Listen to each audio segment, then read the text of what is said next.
I figured out the secret behind Quest Nutrition's product innovation strategy. And let's just say they could easily be a headlining DJ at some of the biggest music festivals in the world.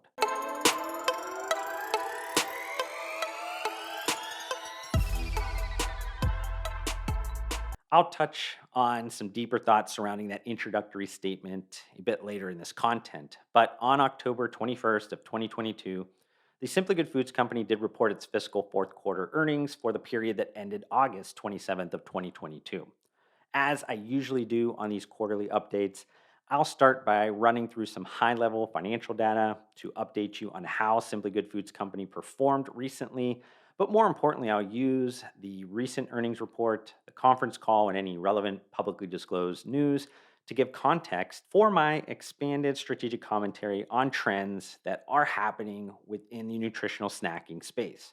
For new community members that maybe you're not familiar, the functional CPG brands that are a part of the Simply Good Foods company portfolio are Atkins Nutritionals, yes, from the Atkins diet, and Quest Nutrition. So let's start at that financial data. The portfolio had quarterly revenue of $274.2 million. That was up 5.5% year over year, resulting from a 9.5 percentage point price increase and 4% of volume loss.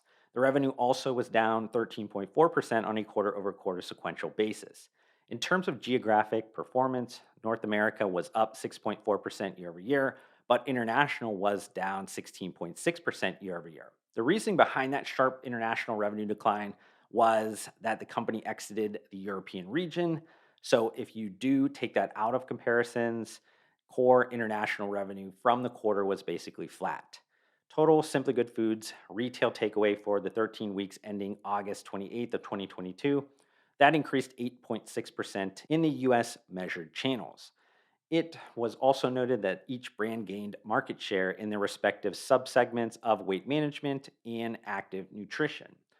Gross margin was 37.1%, which was down 310 basis points year over year, and also down 40 basis points on a quarter over quarter sequential basis. Now, that's definitely not good. But much of the unexpected margin erosion came from unfavorable one time contract manufacturing setup costs from new innovations and inbound freight being much higher than they expected.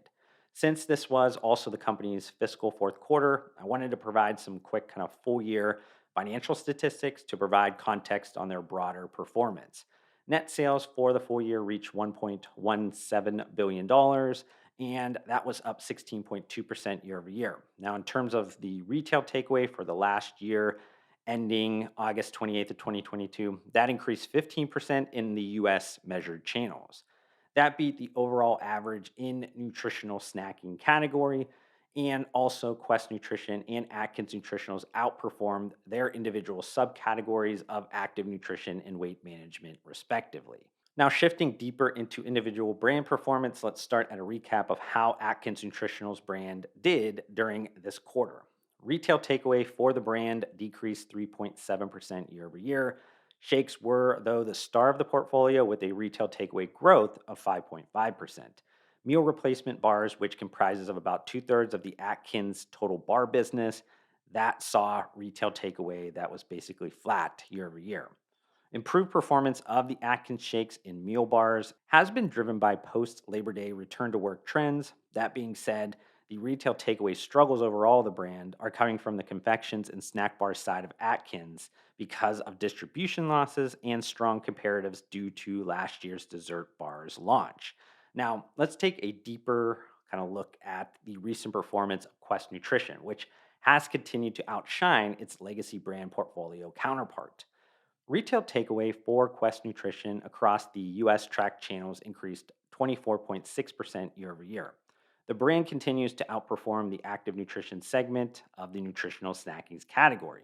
This outperformance is being driven by an increase of household penetration, strong consumption across all major forms, and success of new products. Quest bars had tracked channel retail takeaway growth of 11.1% this quarter. The snackier portion of Quest Nutrition, which includes its confections, cookies, and chips, continued to be the star of the brand and increased 51% year over year. Believe it or not, the Quest snack segment is slightly greater than 40% of measured channel retail sales for the brand. Quest Bar continues to be the top selling protein bar on the Amazon marketplace, and the consistent Amazon growth has helped Quest Nutrition more than offset declines in the specialty channel. Now, I want to transition into examining what I was referring to in that introductory statement of this content. Quest Nutrition has really been a monster lately. The brand's core bar business is growing, it's on a roll in terms of distribution standpoint, and recent innovations have really been performing well. It's that last point around innovation where I want to kind of focus.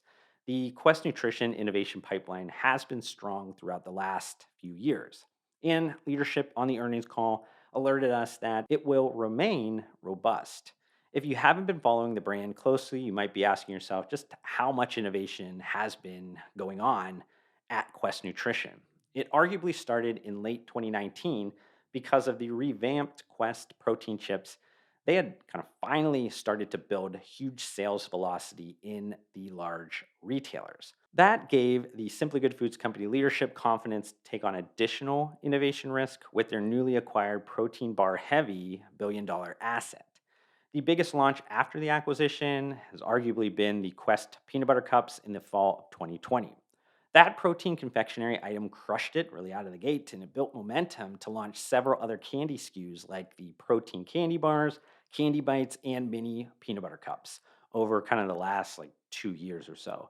Before I mention more snack segment innovations, it's important for me to reiterate that Quest Nutrition still needs the bar business to be healthy for any of this additional innovation risk to make sense.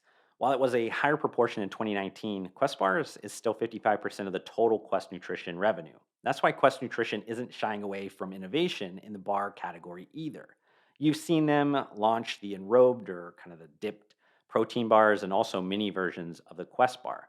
But kind of most importantly, the classic Quest bar recently went through a major upgrade. I believe they worked with the global dairy company Fonterra on a proprietary protein innovation that provides a softer bar that also will yield a longer shelf life of softness that improves the overall eating experience. If that upgrade does prove successful, it will take away one of the largest consumer pain points with Quest bars and likely provides an immediate uptick in sales and extends the runway for growth of that bar. Bouncing back to the newest innovation on the snack side of Quest Nutrition, I want to share how I kind of cracked the brand's innovation Da Vinci Code in 2020. In today's business world, it's hard to really come up with an original thought. Once you acknowledge that, you start seeing things through a remix filled point of view. Quest Nutrition is essentially Kanye West back in his doing 5 beats a day for 3 summers era. To put it another way, Quest Nutrition is DJ Khaled yelling at live performances in the 90s with the Terror Squad. What the heck am I talking about? The secret behind Quest Nutrition's current innovation streak is rooted in remixing the past, its own past, well before most of its fans today knew about the brand.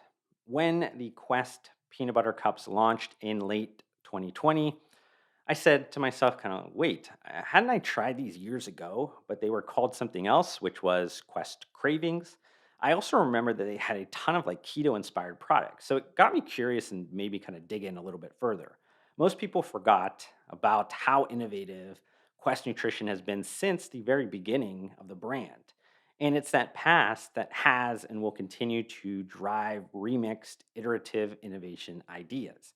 Quest Nutrition once sold low carb pasta. Quest Nutrition once also had a ton of prepared ketogenic meals and desserts.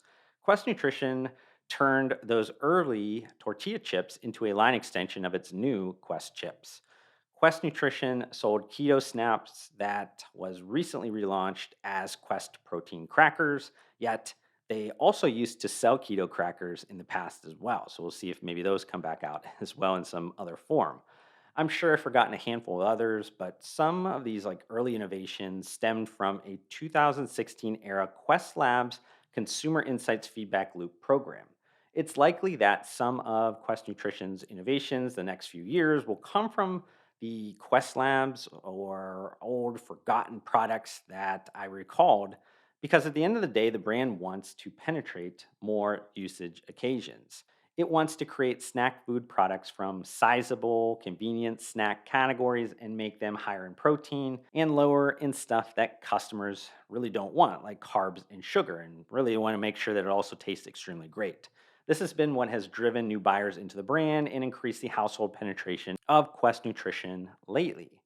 For the final part of this content, I did want to comment a bit around the current recessionary environment and make some predictions around how the nutritional snacking category will do, as well as really how the Simply Good Foods company's brands are going to do as well.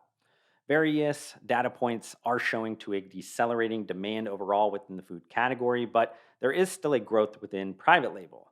There's also shifting shopper behavior where consumers are moving away from like the grocery channel, and moving into value retailers.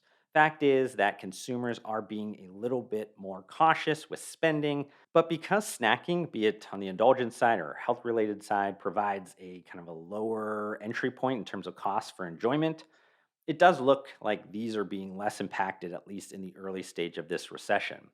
It's important to remember that this is really uncharted territory for many of the functional CPG categories that were either nascent at the time or didn't even exist during the last recession. Throw in the fact that pricing levels are extremely high, unlike last recession, and things can really get gnarly fast. It's going to be a wild period for any functional CPG brand, but I think humans will continue to invest in themselves and the categories will be resilient, even though they are considered consumer discretionary and not consumer staples. So, with the strength of Quest Nutrition and Atkins compared to its peers, along with the diversification across products and channels, the company looks well positioned. Throw in that private label competition is low in the category, and the Simply Good Foods company brands over index in the mid to upper income households. It should enable them to deliver on their sales and earnings objectives in 2023. If you enjoyed this YouTube video, consider hitting the like button to support me. Also, help me get to my short term goal of 2,000 subscribers by hitting that subscribe button. I'd love to see you join me on this journey, but we need to fix the fact that slightly less than 80% of you that are watching this YouTube video right now are not subscribed to my channel, and that makes me extremely sad. But I do want to thank you for tuning in, and I'll see you in the next one.